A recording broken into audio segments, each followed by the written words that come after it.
할렐루야.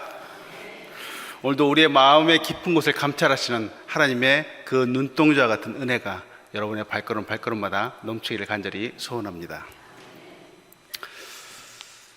하나님께서 이 세상을 창조하셨습니다. 하나님께서 이 세상을 창조하시고 나서 하나님께서 하신 일이 있습니다. 너무너무 기뻐하시고 좋아하시고 즐거워하신 것이죠. 성경에는요, 특히 창세기에는 하나님이 날마다 하나님 보시기에 좋았더라 라고 이렇게 쓰여 있습니다. 하나님께서 창조하신 세상은 분명히 정말로 아름다운 세상입니다. 좋은 곳이죠. 자, 안에 모든 만물도 그렇고요, 창조된 우리 인간도 그렇습니다.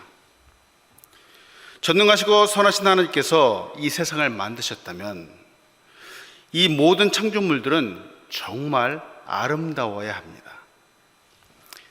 왜냐하면 그 본질이 선하시고 아름다운 하나님으로부터 창조되었기 때문에 그렇죠. 그런데 요사이 우리가 함께 묵상하고 있는 시편에는 아름다운 것, 좋은 것, 이것으로부터 나오는 기쁨과 즐거움, 물론 이런 것들도 있지만 오늘의 말씀은 이것과 약간 거리가 있는 이야기이기도 합니다. 악한 이야기들이 좀 나오고요, 이것으로 말미암아서 사람의 마음이 참 아프고 쓰리고 슬프다라고 하는 그런 내용이 등장하죠. 참 이상합니다. 금방도 말씀드렸다시피 사랑의 근원이시고 아름답고 선하고 착한 모든 것의 그 근본이신 하나님께서 만물뿐만 아니라 우리 인간도 창조하신 건데,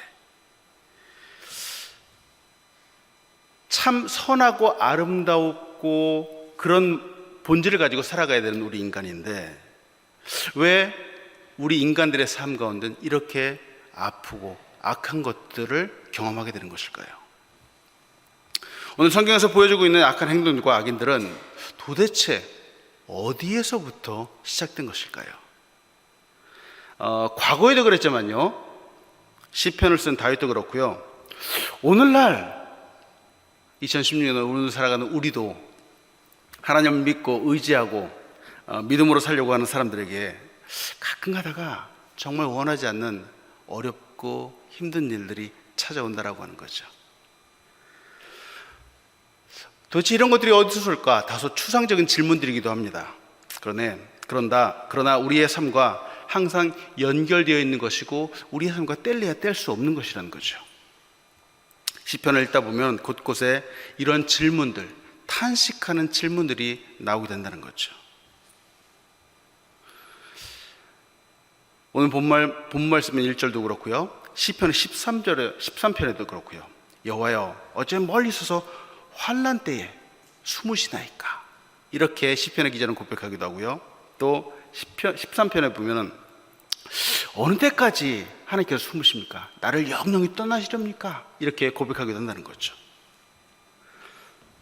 이런 질문들은 지금 성경에서 다윗만 하고 있는 질문은 아닌 것 같습니다. 현재 이 세상을 살아가고 있는 모든 사람들, 아까도 말씀드린 믿음을 지키려고 하는 모든 사람들의 마음속에 있는 그런 질문이다라고 하는 거죠.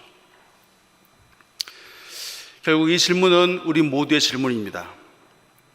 이렇게 힘들고 어려울 때, 때때로 우리의 삶 가운데 고난과 역경이 올 때, 하나님은 지금 어디 계신 거죠? 하나님 지금 뭐 하고 계신 거죠? 그분의 능력을 믿고 그분을 의지하고 믿음으로 살려고 하는 우리 사람들은 이런 질문을 던질 수 있다라고 하는 거죠.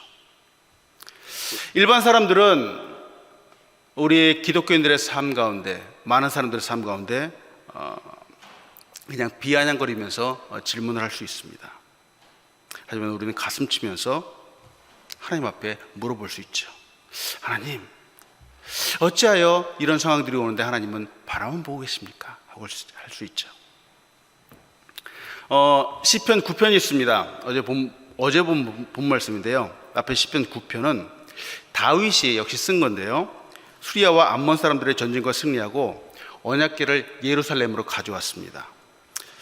이것을 감사하면서 쓴 시편이 바로 시편 9편이죠.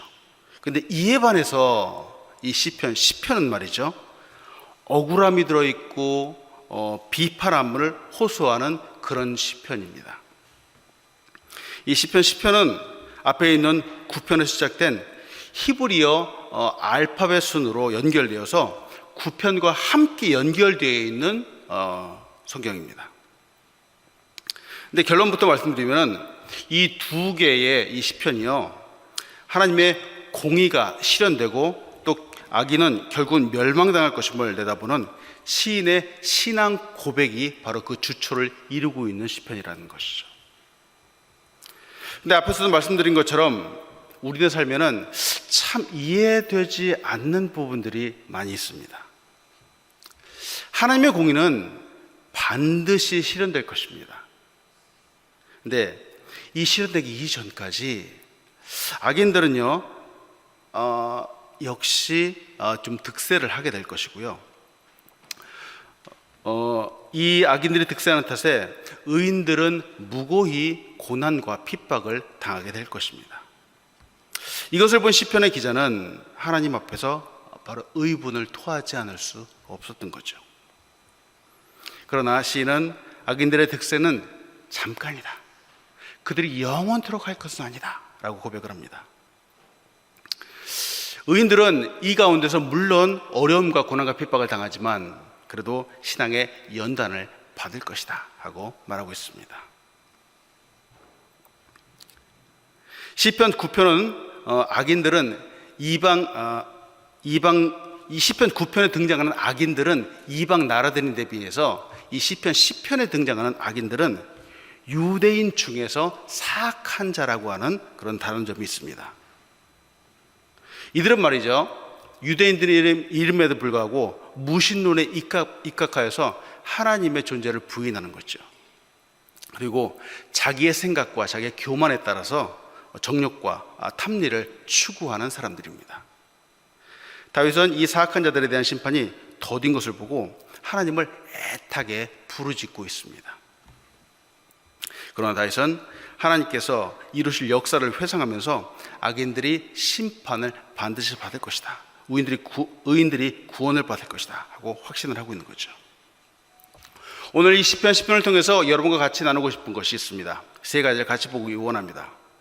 첫 번째, 성경이 말하는 악인들은 과연 누구일까라는 것이죠. 악인들, 악한 사람들이 있습니다. 나쁜 사람들이죠. 우리는 나쁜 사람들이다 혹은 못된 사람들이다 하고 말합니다. 그런데요, 우리 사람들이 보통 나쁜 사람들이다 말하는 이것이 그 관점이 지극히 주관적이라고 하는 거죠. 어느 누군가가 나에게 이제 손해를 끼치거나 나를 힘들게 하는 사람들을 우리는 정말 나쁜 사람 이렇게 얘기를 하기도 하죠. 물론 이런 사람들도 나쁜 사람들일 수 있는데요, 그런데 성경에서 말하는 나쁜 사람들은 과연 누구일까라는 거죠. 이들은요, 첫 번째 교만한 사람들이라는 거죠. 교만한 사람들의 특징은 성경에서 말하니까 가난한 자를 압제하는 사람이라는 겁니다. 쉬운 말로 요새 한국에 갑이라고 하는 사람들이 있습니다. 일부 몰지각한 그 졸부들을 지칭하기도 하죠. 한국에는요, 음식점들이 참 많은데, 물론 어디나 마찬가지지만 음식점들에 가서 종업원들을 하고 아르바이트를 하는 사람들이 있습니다. 이 갑이라고 하는 사람들이 음식을 먹으면서 이 사람들에게 막말을 한다는 거예요.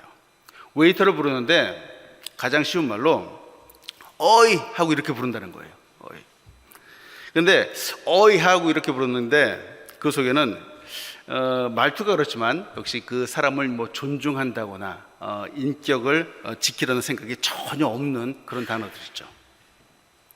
그래서 요사이 이 식당의 종업원들이나 아르바이트하는 학생들이 입는 옷이 있답니다. 식당에서 일하는 종업원들, 아르바이트생들이 입는 옷의 뒤에 이렇게 써 있다는 거예요. 남의 집 귀한 자식, 이렇게 써 있다는 거예요. 이 옷이 아주 인기가 많다는 거예요. 식당에서 일하는 사람들이 뒤에 딱 보면은, 앞에 뒤에 근데 이 옷을 입고 그 글귀를 보는 사람마다 어이라고 잘 부르지 않는다는 거예요. 존중해 준다는 거죠. 또 한국에는 이제 반말로 주문하는 것이 있죠. 이 커피 얼마야? 그러면 이 종업원들이 4,000원이야 이렇게 받는다는 거예요. 손님이 커피 얼마예요? 그러면은 종업원들도 4,000원입니다 이렇게 공손하게 받아준다는 거죠. 한국 사회가 참 웃지 못할 사회가 되어버렸습니다. 손님은 왕이다 라고 하는 마케팅 전략이 있는데요, 이 전략이 잘못 사회적으로 적용된 예이기도 하죠. 그래서 돈이 조금 있는 사람들은 소위 졸부들이 돈 없고 사회적인 약자를 무시하고 압박하고 착취하는 그런 현상들이 좀 나타나기도 합니다. 오늘 성경에서 나오고 있는 이 내용과 약간 좀 비슷하기도 하죠. 악한 사람들은 말이죠, 그들의 마음의 욕심을 자랑한다라고 오늘 성경은 표현하고 있습니다. 그래서 탐욕을 부리는 사람들인데요, 악한 사람들은 마음속에 있는 허탄한 것을 자랑합니다. 보면은 세상에 정말 자랑할 것이 얼마나 많은지 모르겠습니다. 정말 착하고 선하고 아름다운 것들을 자랑해도 정말 우리의 인생이 너무 짧을 텐데, 악한 사람들은 욕심을 자랑하고 악한 것들을 자랑한다는 거죠. 또 그것도 모자라서 더 갖고 싶어서 탐욕을 부린다라고 하는 거죠. 이에 반해 우리 의인들은 하나님을 자랑하는 사람들이죠. 성경은 이 탐심, 욕심을 부리는 이 사람들을 바로 우상 숭배하는 사람들이다 이렇게 표현을 합니다. 골로새서 3장 5절은 우리에게 이렇게 말합니다. 그러므로 땅에 있는 지체를 죽이라. 곧 음란과 부정과 사욕과 악한 정욕과 탐심이니 탐심은 우상 숭배이니라. 이렇게 지적한다는 거죠. 더 갖고 싶은 욕망, 그 욕심, 이것 때문에, 갖고 싶은 욕망과 욕심 때문에 나의 마음을 거기에 빼앗겨 버렸다는 거죠. 무엇인가를 갖고 싶고자 하는 마음은 나쁜 것이 아니죠. 갖고 싶다라고 하는 것은 사실은 좋은 것이죠. 근데 그것을 갖기 위해서 욕심을 부리는 것 자체가 문제가 되는 거죠. 갖기 위해서 욕심을 부려서 주변의 사람들을 다치게 하기도 하고요, 또 부정한 방법을 사용하기도 하는 거죠. 비도덕적이고 비윤리적인 방법들을 사용하는 겁니다. 특히 사업을 할 때 정직하게 하기보다 잘못된 방법으로 사업을 이루어 나가는 사람들이 종종 있다라고 하는 겁니다. 이것이 지나칠 때 바로 욕심이 되는 거죠. 탐심이 되고, 그것에 내 마음을 빼앗겨 버려서 그것이 나의 우상이 되어버리는 거죠. 이것이 악한 사람들의 생각과 성품이라는 겁니다. 그런데 이 모든 것보다도 악한 사람들의 가장 큰 특징은 하나님을 무시하는 데 있습니다. 오늘 본 말씀 시편 3절과 4절은 이렇게 말합니다. 악인은 그의 마음의 욕심을 자랑하며 탐욕을 부리는 자는 여호와를 배반하여 멸시하나니. 4절, 악인은 그의 교만한 얼굴로 말하기를 여호와께서 이를 감찰하지 아니하신다며 그의 모든 사상에 하나님이 없다 하나이다. 또 11절에 보니까요, 그가 그의 마음에 이르기를 하나님이 잊으셨고 그의 얼굴을 가리쳤으니 영원히 보지 아니하시리라 하나이다. 하나님을 무시하는데요, 하나님 없다고 하는데요, 근데 과연 이들의 생각이 맞는 것일까요? 그렇지 않겠죠. 근데 왜 이들은 이렇게 생각하는 것일까요? 악한 사람들은 말이죠, 바보들이기 때문입니다. 시편 14편에 보니까 어리석은 자는 그 마음에 이르기를 하나님이 없다 하는도다 이렇게 표현하고 있죠. 성경 말이죠, 악한 사람들, 바보 같은 사람들은 그 마음속에서 하나님은 이 세상에 계시지 않다, 존재하지 않다 이렇게 생각한다는 것이죠. 그렇다면 이 바보들, 이 어리석은 사람들은 왜 하나님을 멸시하는 것일까요? 하나님의 인내하심이 있습니다. 하나님의 참으심이 있습니다. 바로 이 하나님의 인내하심과 참으심을 그들은 제대로 보지 못하기 때문이죠.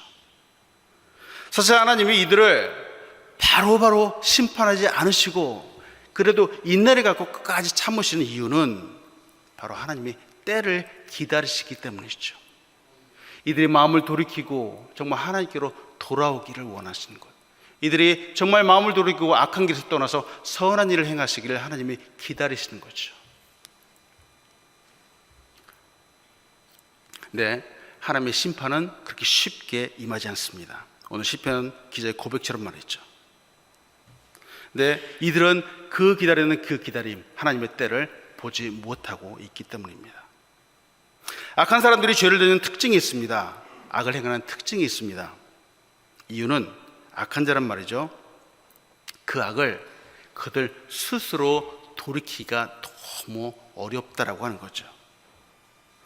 이상하게요, 악한 사람들의 특징을 가만히 보니까 이 악한 그 강도가요, 시간이 가고 날이 갈수록 조금씩 더 세지고 강해지더라는 겁니다. 그래서 우리는 어렵지 않게 봅니다. 여러분 보시잖아요. 마약 중독이라든지 혹은 알코올 중독이라든지 도박 중독이라든지 폭력도 그렇고요.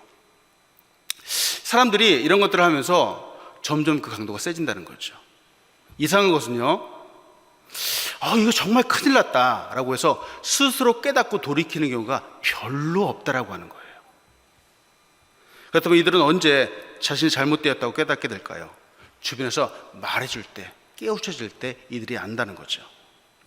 내 옆에 있는 사람들이, 가족이나 부모나 아내나 친구들이 당신이 하는 것은 정말 잘못된 것입니다, 나쁜 것입니다 라고 말해줄 때 이들이 그때서야 다시 한번 자신을 보게 된다는 거죠.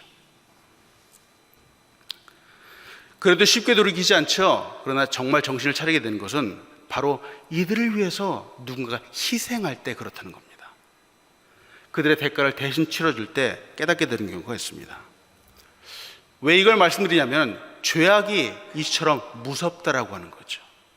한번 죄를 범하게 되면은 이 죄악은 중독으로 가게 되고요, 그 죄는 반드시 대가를 치러야만 된다는 겁니다. 우리도 그렇죠. 시편에 나와 있는 이 악인은 사실은 우리의 옛날의 모습일 수 있습니다. 근데 이 악한 사람들이, 악한 죄인이 돌아와서 의인이 될 수 있었던 이유는 바로 예수 그리스도의 십자가가 있었기 때문이죠. 죄를 대신하는 대가가 있었기 때문에, 그 희생이 있었기 때문에, 그 사랑이 있었기 때문에 바로 깨닫고 돌아올 수 있었던 겁니다. 나 스스로 죄를 깨닫고 인식하고 돌아올 수 없는 것이죠. 죄는 그렇게 무섭습니다. 그리고 오늘 성경에 나와 있는 이 죄인의 특징이 참 너무한 것 같다라고 보이지만 사실은 이것이 죄인의 당연한 특징이라고 하는 것이죠. 그렇다면 악인들이 이토록 포악한데 가난하고 힘없고 연약한 사람들은 당하고 있어야만 하는 것일까요? 그럴 수 없죠. 한국 속담에 지렁이도 밟으면 꿈틀한다 라는 말이 있습니다. 힘이 없다고 당하고만 있을 수 없는 것이죠. 약하다고 맞고만 있을 수 없는 것이죠. 그렇다면 어떻게 해야 될까요? 오늘 본문을 통해서 여러분과 나누고 싶은 두 번째가 바로 이것입니다. 내 힘을 키우는 방법도 있겠지만 오늘 성경에서는 나의 이 모든 것들을 다 보시는 하나님께 나의 이 마음속에 있는 것들을 토로하라 라고 성경은 말하고 있다는 것이죠. 이것이 바로 바른 방법이라는 것이죠. 오늘 본 말씀 12절과 15절은 12절 15절은 이렇게 말합니다. 여호와여 일어나옵소서, 하나님의 손을 드옵소서, 가난한 자들 잊지 마옵소서. 어찌하여 악인이 하나님을 멸시하며 그의 마음에 이르기를 주는 감찰하지 아니하시리까 하나이다. 주께서 주는 보셨나이다. 주는 재앙과 원한을 감찰하시고 주의 손으로 갚으려 하시오니 외로운 자가 주를 의지하나이다. 주는 벌써부터 고아를 도우시는 이신이이다. 악인의 팔을 꺾으소서, 악한 자의 악을 더 이상 찾아낼 수 없을 때까지 찾소서 하죠. 지금 시편의 저자는 큰 환난을 당하고 있는데요, 그 2절에서는 자신을 가련한 자다라고 이렇게 표현을 하기도 합니다. 그는 악한 자가 교만하여서 가련한 자를 힘이 핍박하고 있다라고 말합니다. 여기서 등장하는 가련한 자라고 하는 이것은 원어들을 찾아보면 사실은 그 맥락이 같은 단어이죠. 고난당하는 자, 핍박하는 자라는 뜻을 가진 동의어들입니다. 근데 이 말은 다시 오늘날로 말하면 핍박을 당하는 성도들을 말하기도 합니다. 하나님을 모르는 사람은 악하고 교만하지만 성도는 심령이 가난해서 겸손해서 때때로는 고난과 핍박을 당하는 사람들을 말하죠. 고난을 당하면요, 그 마음속에 분노가 쌓이게 되죠. 억울함을 갖게 되죠. 그런데 참 안타까운 것은 말이죠, 이렇게 분노가 쌓이고 억울함이 쌓이는데 이것을 나 스스로 풀 만한 능력이 나에게 없다라고 하는 거죠. 왜냐하면 나는 가난하기 때문에 그렇죠. 힘도 없기 때문에 그렇고요. 연약하고 가련하기 때문에 그렇습니다. 근데 말씀드린 것처럼 그렇다고 해서 항상 이렇게 억울한 채로 살다가 그냥 죽을 수는 없는 것이죠. 어떻게 해야 할까요? 우리에게는 우리의 연약함을 잘 아시고 우리의 억울함을 대신 풀어주는 분이 계십니다. 바로 예수님이시죠. 그래서 이 예수님 앞에 나아가라 라고 성경은 말하고 있는 것이죠. 히브리서 4장 15절은 이렇게 얘기를 합니다. 우리에게 있는 대제사장은 우리의 연약함을 동정하지 못하실 리가 아니요 모든 일에 우리와 똑같이 시험을 받으시니로되 죄는 없으시니라 하고 말하죠. 우리의 마음을 정말 잘 아시는 분이 계십니다. 대제사장인 예수님이신데요, 예수님의 특징이 있습니다. 이 특징은 우리와 똑같이 시험을 받으신 분이라는 거죠. 억울함을 당하고 가난하고 가련하고 연약함, 이 모든 것들을 겪으신 분이 바로 우리 예수님이라는 겁니다. 이 하나님이신 예수님이 때가 되면은 우리의 모든 억울함을 풀어주실 것이다 라고 성경은 말하고 있죠. 왜냐하면 이 예수님은 이 세상의 권력자들이나 부유한 자들이나 강한 자들과 비교도 되지 않은 만왕의 왕이신 능력을 갖고 계신 분이기 때문이죠. 만왕의 왕이신 예수님께서 일부러 가난하게 되시고 일부러 연약하게 되시고 일부러 억울하게 되신 이유는 정말로 억울함 가운데 있는 우리를 도와주기 위해서 그렇게 고초를 당하셨다고 하는 겁니다. 그래서 여러분과 같이 보고 싶은 것은 우리가 이런 일들 앞에서 가져야 되는 태도는 바로 시편 기자가 1절에서 11절까지 악한 자들의 모습을 토로하는 것처럼, 그리고 12절에서 15절까지 자신의 억울함을 알리는 것처럼 바로 우리의 억울함을 바로 예수님 앞에, 하나님 앞에 알리라는 것이죠. 우리는 기도를 통해서 하나님 앞에 하나님의 은혜의 보좌 앞으로 나아갑니다. 기도를 통해서 우리의 눈을 들어서 하나님의 도우심을 구하며 나아갈 수 있다라고 하는 것이죠. 즉 하나님께 도와달라고 구원을 호소할 수 있는 것이죠. 왜냐하면 우리의 모든 연약함들을 이미 하나님께서 다 보고 알고 계시기 때문이죠. 14절에 이렇게 말합니다. 다시 한번 보면은 주께서는 보셨나이다. 주는 재앙과 원한을 감찰하시고 주의 손으로 갚으려 하시오니 외로운 자가 주를 의지하나이다. 주는 벌써부터 고아를 도우시는 이신이이다. 14절을 시작하면서 보니까 주께서는 보셨나이다 이렇게 이 구절을 시작하는데요, 이것은 문장이 도치된 상태인데요, 일반적으로 표현을 하면은 주께서는 이렇고 저렇고 이런 것들을 보셨나이다 이렇게 표현한 것이 맞는 건데요, 14절은 주께서 보셨나이다, 무엇을? 이렇고 저렇고 저렇게 된 것을 보셨나이다 하고 하나님께서 먼저 보고 계신다라는 이 사실을 강조하고 있다는 겁니다. 하나님은요 이미 다 보고 계시고 이미 다 알고 계시는 하나님이시죠. 이 하나님 앞에 기도하며 나아가는 것, 이것이 바로 우리 사람들의 태도라는 것이죠.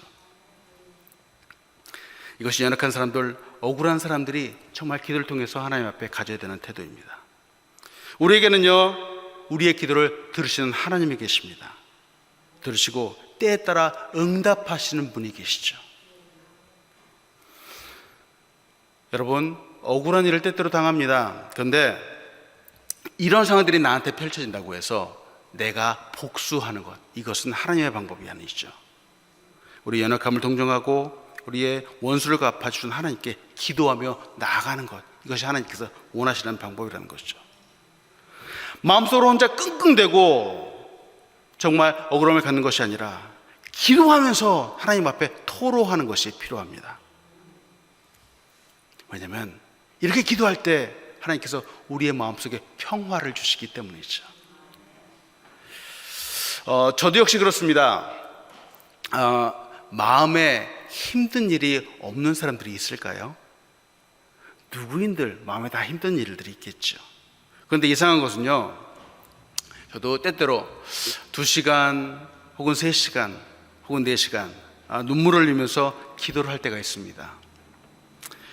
내 마음속에 있는 안타까움이나 정말 억울함이나 이러지도 못하고 저러지도 못하는 이런 상황들을 정말 하나님 앞에 마음 문을 열고 토로하는 그런 때가 있습니다. 정말 하나님 앞에 기도를 올려드리는 것이죠. 그런데 간절히 기도하는 어느 순간서부터 저희 마음속에 평화가 오는 것이죠. 근데 이상한 것은요, 이렇게 기도한다고 해서 내 앞에 있는 문제 상황들이 싹 눈 녹듯이 사라지는 것은 아닙니다. 그 상황은 그대로일 때가 있습니다. 근데 걱정하던 그 일들이 하나도 걱정되지 않는 것처럼 보이게 된다는 것이죠. 그리고 나의 타이밍이 아니라 하나님의 때가 되었을 때 하나님의 타이밍에 그 문제들이 해결되는 것을 종종 보게 됩니다. 그리고 이해하죠. 하나님이 그래서 그랬구나 라고 이해할 때가 있다는 것이죠. 여러분, 오늘 시편에서 말하는 것처럼 내 앞에 때때로 나를 못살게 굴기도 하고 억압하고 힘들게 하는 상황들이 있을 수 있을지도 모르겠습니다.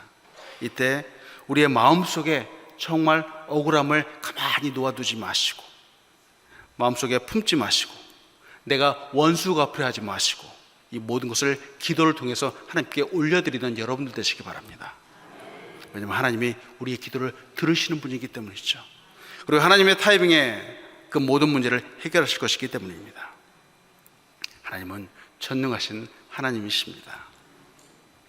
마지막으로 여러분과 같이 보고 싶은 것은 우리 하나님은 언제나 우리와 함께 하시는 분이라는 거죠. 우리 함께 하시는 하나님.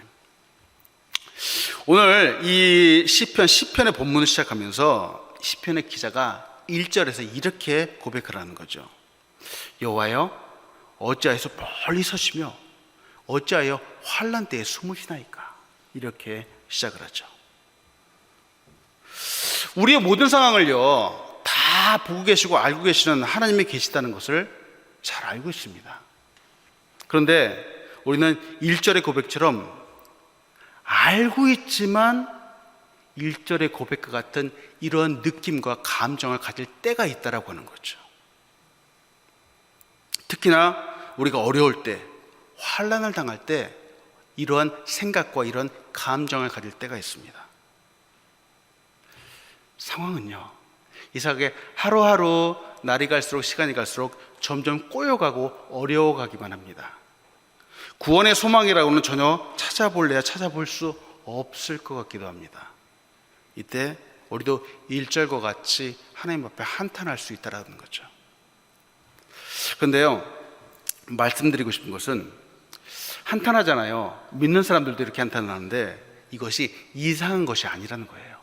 전혀 이상한 것이 아니라 내가 믿음이 없어서 그냥 이렇게 한탄하는 것이 아니라 누구나 이런 감정을 가질 수 있다라고 하는 겁니다. 당연하다는 것이죠. 왜냐하면 우리는 믿음을 가지지만 그럼에도 불구하고 연약한 인간이기 때문에 그렇다는 거죠. 성경에 보면요, 어려움 가운데 이처럼 하나님 앞에 한탄했던, 정말 억울함을 가졌던 사람들이 많다는 거죠. 욥도 그랬고요, 모세도 그렇고요, 예레미야 선지자도 그랬고 엘리야도 그랬습니다. 그들도 이 시편의 기자처럼 그들의 상황들을 토로하기도 하고 그들이 또 우리처럼 절망하기도 했었다라고 하는 거예요. 그리고 고민하기도 했다는 거죠.